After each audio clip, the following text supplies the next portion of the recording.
Welcome back. Let's now turn to the issue of the necessity of women's voices in politics. Now, one person who has not been afraid to raise hers in the past is Dr. Makhosi Khoza, who is currently the Deputy President of Abantu Batho Congress. Dr. Khoza, a pleasure to have you on the program this afternoon.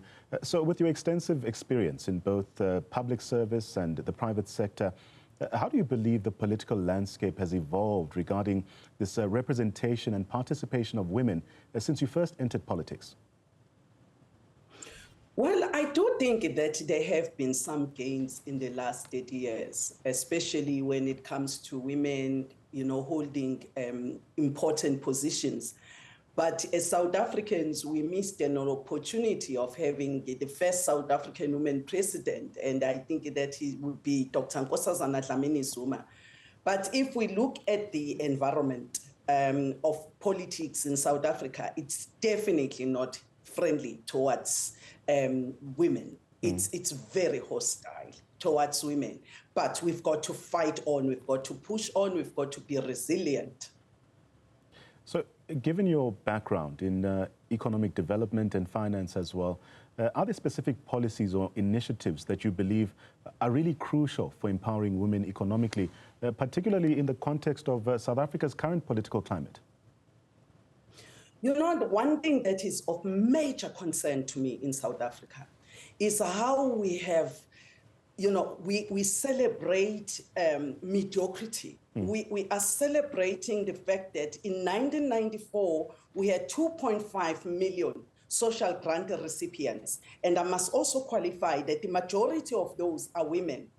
And in 2024, we have over 28 million. In other words, we have people in South Africa, we are celebrating people who are living on less than $1 a day.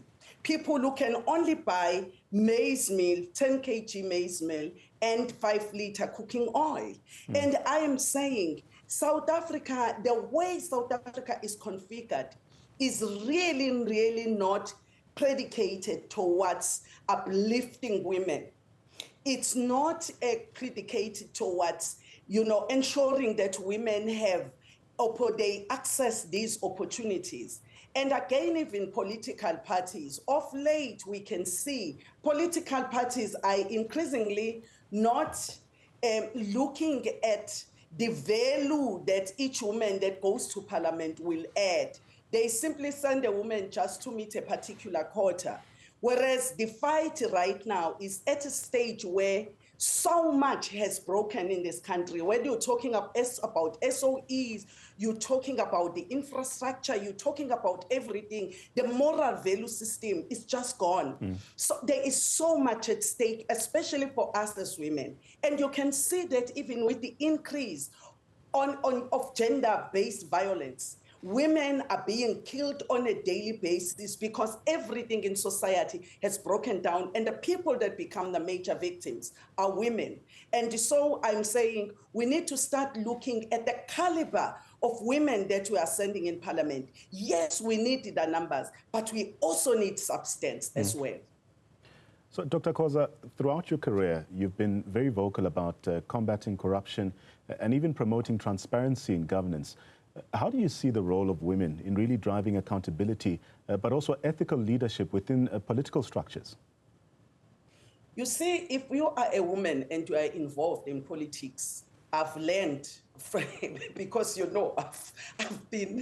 I've been to hell and came back, So the truth is, if you are a woman, you need to understand who your primary motive forces are. And secondly, you must have principles that you are not willing to trade off. And I am saying this from my own experience, because previously, I think one was involved with the ANC for over 35 years. And all the time when you try to raise the issue of saying, hang on a sec, guys, South African natives are not being looked after. It's like now you're pretending as if colonialism, apartheid was never there. You are pretending as if we are no longer living in a patriarchal society, where women bear the brunt of any system that is prejudicial. And you find that your voice is not heard, and people tend to mistake one's assertiveness with aggression, or they would even, if you also hate corruption, you are looked at as the enemy of the people. And yet the people who are stealing money on a daily basis, they are never like profiled or categorized the way I was. So it's very important never to trade off your principles. And one of those principles that I'm very clear about, I will never trade off my moral and ethical stand with something else. I will also never trade off my South African natives as citizens as my primary motive forces with whatever expediency that my political party may offer. I cannot trade those off, because to me, if you are a woman and you are in politics, you've got to know your story.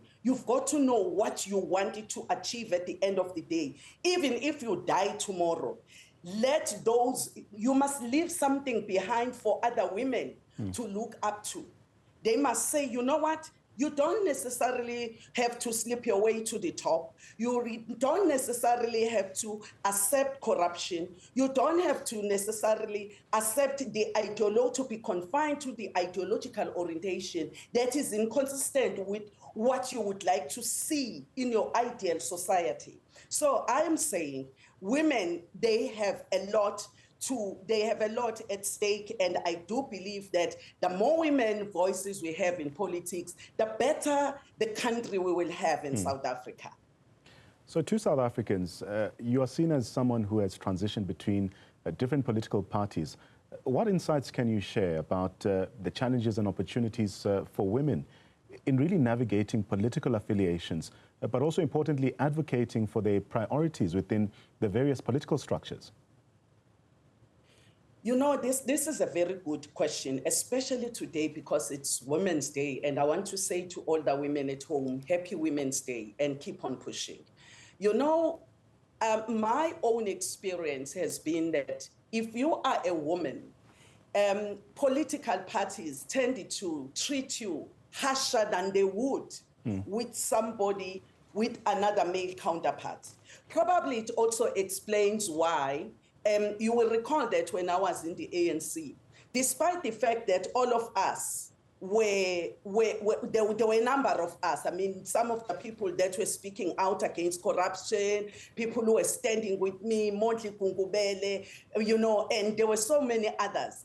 But for whatever reason, I was defined out. I'm the only politician who had the ANC Youth League marching to her house. I'm the only politician in the ANC who stood up, who had her children like really harassed, threatened to be killed, to say, tell your mom to shut up, otherwise we're gonna kill you. So I am saying the environment is very harsh on women.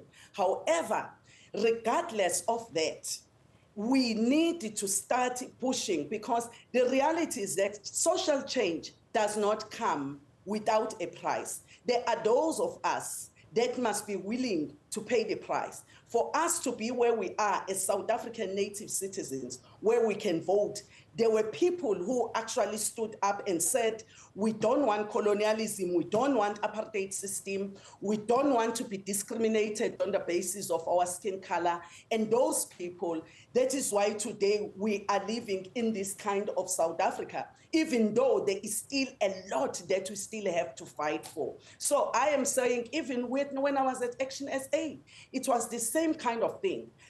Speaking about South African natives, it's like an insult now in South Africa. We tolerate VF Plus to speak for Afrikaners, okay? We tolerate the minority front when they speak about their own primary motive forces, the Indian communities. But when it comes to South African native citizens, somehow we have to be unhighlighted. We have to be invisible. We have to be invisible linguistically, culturally, ideologically. We just have to be invisible. And I am saying, no, I am not willing to be invisible. That's not what I fought for. I fought for land, I fought for economic prosperity in this country for South African native citizens, and we are not yet there because the majority of South African native citizens remain trapped in poverty. And the biggest problem we have is our own constitution that we need to start addressing, because it talks about everyone as if we are not in this, as if the world has this abundance or South Africa has more abundance than other countries. You can't cater for everyone. You've got to benefit your South African native citizens first, because these are the people who are emerging from colonialism and apartheid, and of course from corruption of the ANC now. Dr. Khoza, before I let you go, I want to look at your current role, and also in light of your appointment as the Deputy President of the Abantu Batho Congress. What unique perspectives or even strategies do you believe you bring to the table regarding women's participation and leadership within your party? One of the things that I am actually doing in Abantu Batho, the women there, we've been doing a lot of training. By the way, I'm very passionate about training. So I've been doing a lot in terms of training women so that you don't become a woman that becomes prominent alone in the organization and you leave other women behind.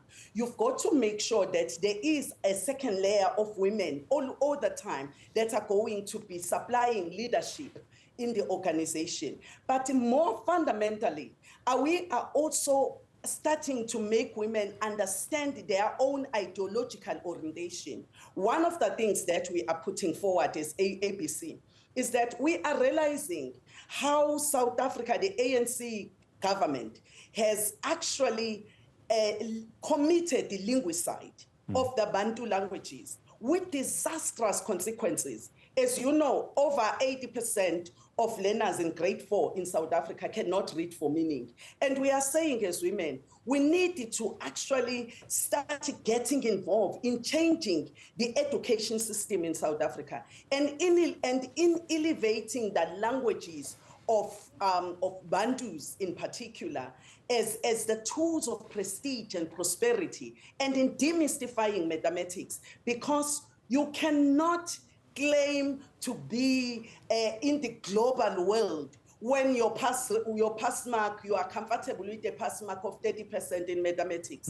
Mathematics is the mother of all inventions and of all technological breakthroughs and scientific breakthroughs. So we are saying with women at ABC, we've got to understand mathematics so that we are able to teach our children to fall in love again with mathematics. Because without mathematics, who are we? What are you going to do in this highly competitive world? So these are the things that one is trying to do at ABC. And I must tell you that it's very, very successful. And women at ABC are very excited and very motivated.